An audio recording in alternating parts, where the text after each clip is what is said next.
오늘 4월 18일 토요일 이사야서로 우리가 넘어온 지 이제 이사야로 넘어온 지 이틀째죠.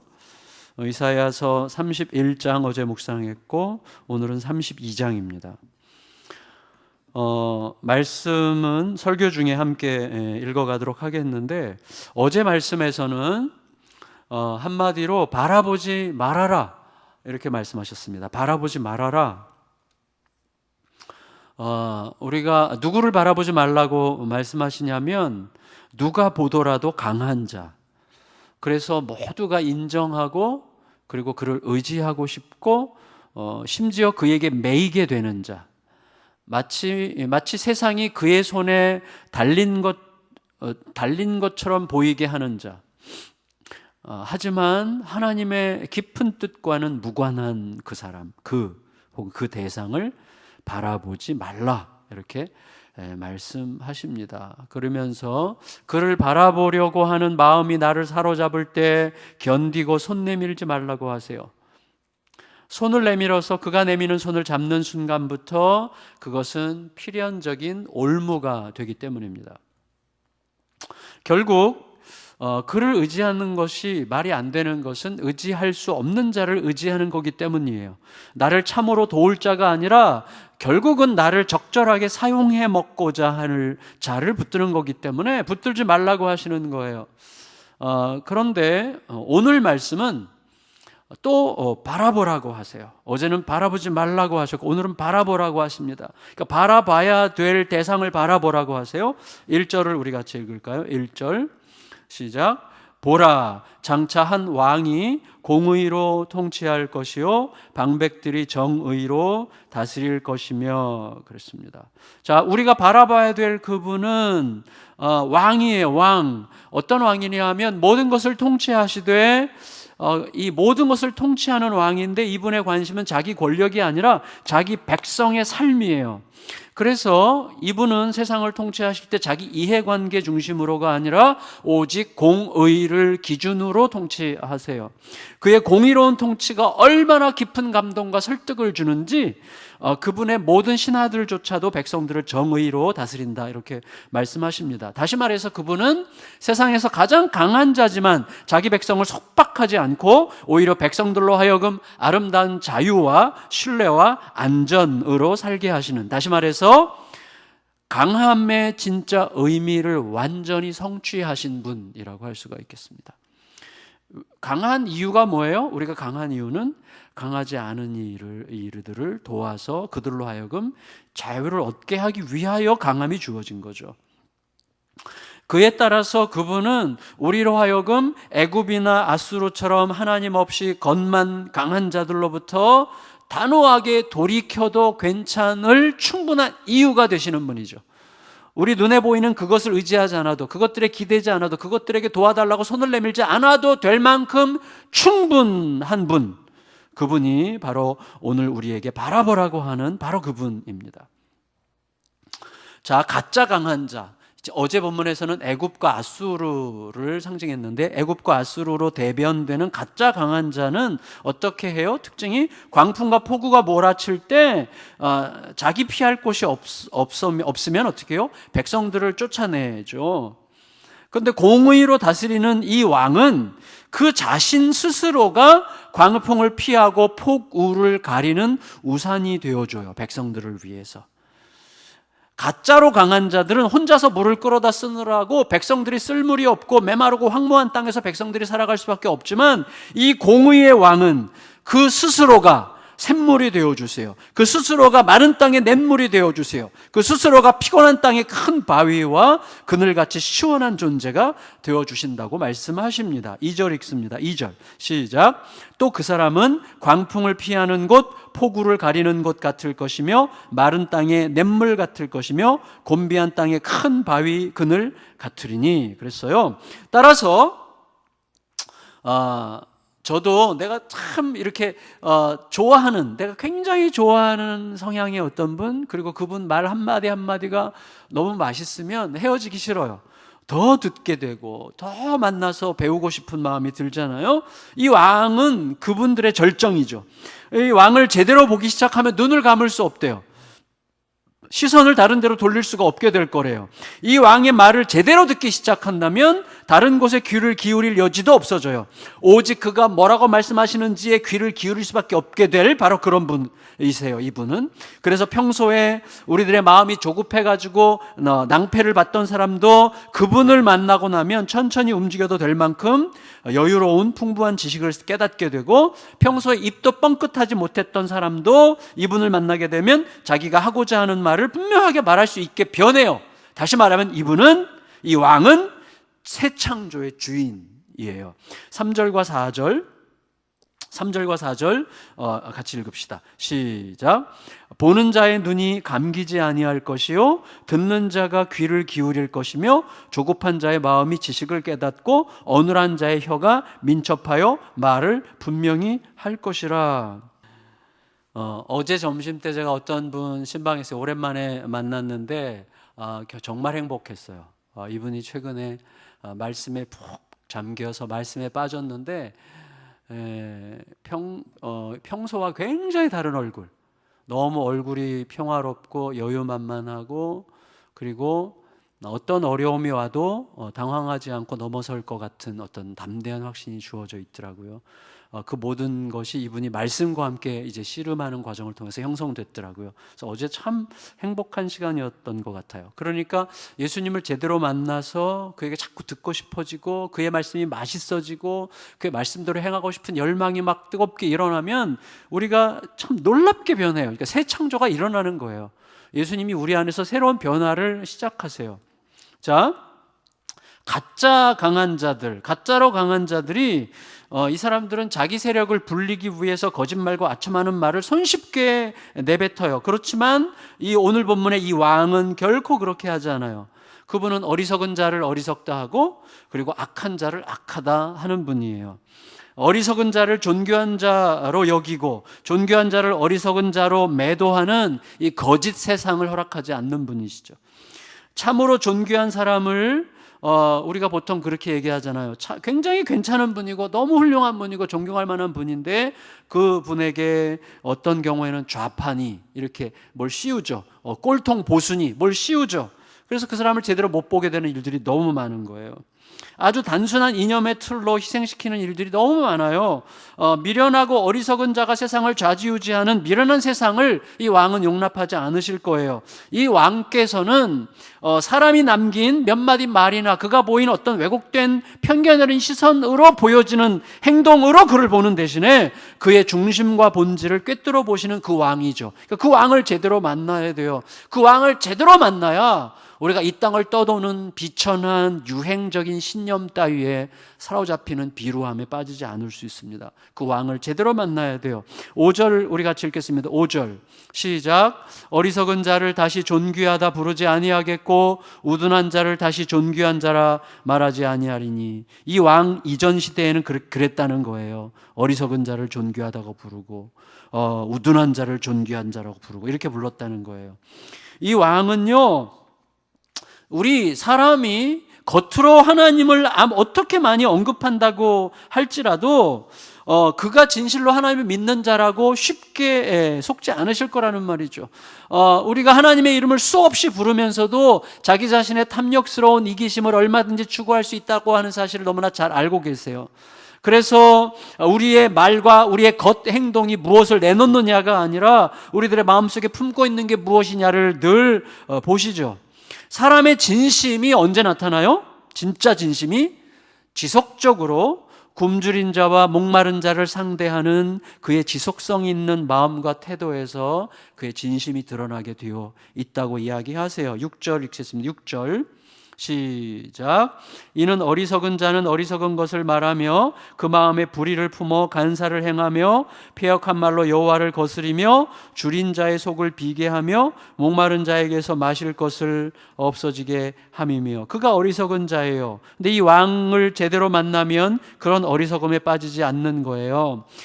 진심이 언제 드러나요? 굶주린 자와 목마른 자를 상대할 때 나오게 되어 있으며. 그래서 이 왕은 굶주리고 목마른 자들까지도 자기 자신의 대의 명분을 위해서 이용하려고 하는 자들을 역겹게 생각하실 거예요. 악함이라고 하는 것, 참 악하다. 이것은 결국 그릇의 문제예요. 그릇. 그래서 그 마음 그릇에서 악한 계획과 거짓말이 쏟아져 나오는 거기 때문에 아무리 포장해도 결국은 밝혀지게 됩니다. 그리고 그가 추구하려고 하는 것은요, 결국 자기 영광, 권력, 힘, 영향력, 사회적 명성, 다시 말하면 스스로 신인 척 하려고 하는 것이기 때문에 그는 심지어 매우 지극하게 겸손하게 보이는 태도, 공의로워 보이는 행동조차 자기의 명성을 위해서 사용할 수 있죠. 가짜 강한 자들은 얼마든지 그렇게 할 수 있습니다. 그래서 그가 가는 그의 행보를 길게 보면 그는 자연히 자기도 모르게 드러나게 되어 있어요. 가련하고 힘없는 자를 지속적으로 힘들게 하면서 그들을 망하게 하는 길을 걷는 것을 볼 수 있어요. 가난한 자를 멸시하고 바른 말하는 가난한 자를 아예 취급하려고 하지 않는 길을 가요. 그를 보면 알게 돼요. 그게 가짜 강한 자들이죠. 7절 읽겠습니다. 7절 시작. 악한 자는 그 그릇이 악하여 악한 계획을 세워 거짓말로 가련한 자를 멸하며 가난한 자가 말을 바르게 할지라도 그리함이거니와. 따라서 존귀하신 왕을 추구하는 사람은요, 이것에 비추어 볼 때 만일에 우리가 여러분이 존귀한 그 왕을 추구하며 그 왕과 함께 살고자 할 때에 그 왕이 당장 내 눈앞에 보이지 않는다고 해서 당황할 필요가 전혀 없어요. 왜냐하면 하나님 앞에서 진실을 말하고 진실을 따르고 신실하게 행하며 하나님의 존귀하신 일을 따라가다 보면 자연히 그 왕을 만나게 되어 있어요. 만나요. 아침에도 만날 수 있고 저녁에도 만날 수 있고 전혀 기대치 못했던 자리에서 만나게 되는 거예요. 그 왕은 거기 계시기 때문이죠. 따라서 세상이 어떻게 돌아가는지, 누가 세상을 다스리는지, 누가 세상을 다스려야 하는지, 이런 것들, 이런 가장 심각한 주제들에 대해서 전혀 관심이 없고 별 생각 없이, 별 걱정도 없이 그냥 오직 자기의 안위, 어떻게 먹고 살지, 어떻게 재밌게 살지, 어떻게 행복하게 살지, 이런 것들에만 마음을 쏟으면서 안일하게 살고 있는 소위 여인들, 어쩌면 예루살렘을 상징할 텐데 그들 곧 세상과 역사의 진실이 무엇인가에 대해서는 전혀 관심이 없이 어떻게 하면 오늘 먹고 살 건가에 관심을 쏟는 예루살렘은 그렇게 살다가 불현듯 망한 자로 스스로 발견될 거라고 말씀하십니다. 9절 10절 읽을게요. 9절 10절 시작. 너희 안일한 여인들아 일어나 내 목소리를 들을지어다. 너희 염려 없는 딸들아 내 말에 귀를 기울일지어다. 너희 염려 없는 여자들아 1년 남짓 지나면 너희가 당황하리니 포도 수확이 없으며 열매 거두는 일이 이르지 않을 것임이라. 따라서 아무 일도 없을 것 같아 보이는 지금 이 시간이라고 할지라도 우리에게는 다소간의 거룩한 긴장감과 두려움이 있어야 돼요. 근데 사실은 이게 하나님 말씀 앞에 선 자의 특징인데, 하나님 말씀 앞에 서 있으면서도 거룩한 긴장감을 느끼지 못한다면 그는 사실은 말씀을 안 읽은 거나 마찬가지예요. 말씀은 항상 우리 안에 어떤 새로운 바람을 불러일으키죠. 그래서 건강한 긴장감이 우리 안에서 이렇게 작동하게 하시죠. 가시지 않게 하십니다. 따라서 아무 일도 일어날 것 같지 않은 평탄하기 그지없는 평범한 일상을 살아간다고 할지라도 그 안에 하나님의 말씀이 일으키는 거룩한 긴장감이 있어야만 돼요. 여러분, 왜냐하면 그들이 안일하게 누리고 기뻐하던 생활 터전에 갑자기 재앙이 닥칠 때 감당할 수 없기 때문입니다. 그들이 대단한 것처럼 떠받들면서 감탄했던 궁전, 왕궁은 초라하게 황폐해질 것이기 때문입니다. 그 많던 사람들은 칼에 쓰러지고 뿔뿔이 흩어지게 될 것이고, 그들이 그렇게 좋다고 막 찬양을 하면서 누리던 그런 도시는 적막해지고 대신에 빈 자리에 짐승들이 차지하게 될 것이라고 이야기를 하세요. 그렇게 안일하게 살았던 자들이 맞이하게 될 삶의 결과인데 11절에서 14절까지 읽겠습니다. 시작. 너희 안일한 여자들아 떨지어다. 너희 염려 없는 자들아 당황할지어다. 옷을 벗어 몸을 드러내고 배로 허리를 동일지어다. 그들은 좋은 밭으로 인하여 열매 많은 포도나무로 인하여 가슴을 치게 될 것이니라. 내 백성의 땅에 가시와 찔레가 나며 희락의 성읍 기뻐하는 모든 집의 날이니 대저 궁전이 폐함바되며 인구 많던 성읍이 적막하며 오벨과 망대가 영원히 굴혈이 되며 들나귀가 즐기는 곳과 양떼의 초장이 되려니와. 우리가 알아요. 우리가 정말 마음 깊이 의지했던 것들이 사라지는 건 하루아침이면 충분해요. 진짜 하루아침이면 충분해요. 따라서 다 잃어버린다고 해도 내 존재와 생명이 덩달아서 소멸되지 않는 놀라운 길을 준비하신 그 왕에게로 가서 그 왕에게 귀를 기울이고 그 왕에게 듣고 그리고 깨닫는 일이 우리에게 너무너무 중요합니다.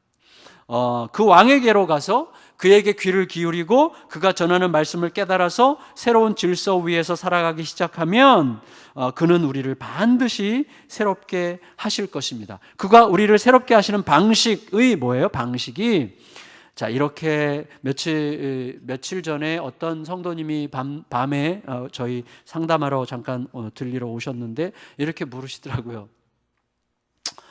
목사님 설교를 최근에 설교 중에 하나는 10번도 넘게 들었는데 듣는데도 해소가 안 된대요. 답답함이. 그래서 목사님은 왜 설교를 그렇게 하다 마세요?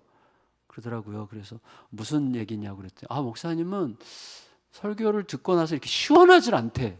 그래서 왜 시원하질 않은 것 같아요? 그랬더니 아니 말씀을 전했으면 그러므로 이렇게 사십시오. 그러므로 이렇게 사셔야 됩니다. 이런 게 있어야 좀 이렇게 시원한데 목사님이 그게 없다는 거예요. 그게 이렇게 살라 그런 걸 좀 얘기해 줘야 되는 거 아니니까 목사님이 그래서 제가 왜 그런 얘기를 하면 안 되는지에 대해서 설명을 해드렸어요. 내가 이렇게 사십시오 저렇게 사십시오라고 얘기하는 순간 성도님들은 거기에 매이게 된다고. 그런 규칙이 우리를 살게 하는 게 아니라 목사의 말을 듣고 예수님에게로 가야 된다고. 목사의 말을 듣고 예수님과 그의 말씀 앞으로 가도록 하는 설교를 나는 하고 싶은 거지, 성도들이 내가 얘기한 그것에 묶이는 성도가 되기를 정말 원치 않는다고. 그러면서 한 20분을 설명을 했는데 그분이 받아들이셨어요. 깨달았어요. 맞다고. 정말 그거라고. 그래서 너무 다행이었는데 그거예요. 여러분, 주님이 우리를 새롭게 하는 방식은요, 우리들에게 새로운 삶의 규칙을 막 면밀하게 알려주어가지고 이것저것 해가지고 철저하게 지키게 하는 방식으로 우리를 바꾸시지 않아요. 절대로 우리는 안 바뀌어요. 어떻게 행함으로 바뀌는 게 아니에요. 어떻게 바꾸세요? 당신의 영을 우리 안에 부으사, 다시 말하면 당신의 마음을 우리에게 완전히 쏟아부어 주셔서 그 왕이 우리의 존재 안으로 들어와서 우리를 새롭게 하시는 방식이에요. 그분을 따라 살게 하시는 방식이죠. 태초의 영, 태초 창조 때의 영은, 창조의 영은 만물을 지으신 다음에 거기에다가 그 영으로 충만한 사람이 그 다음에 살게 하셨어요. 그런데 새 시대 새 창조의 영은 어떻게 하세요? 먼저 사람을 새롭게 하시고 그리고 그를 통해서 광야를 밭으로, 아름다운 밭을 숲으로 바꾸시는 분이시죠.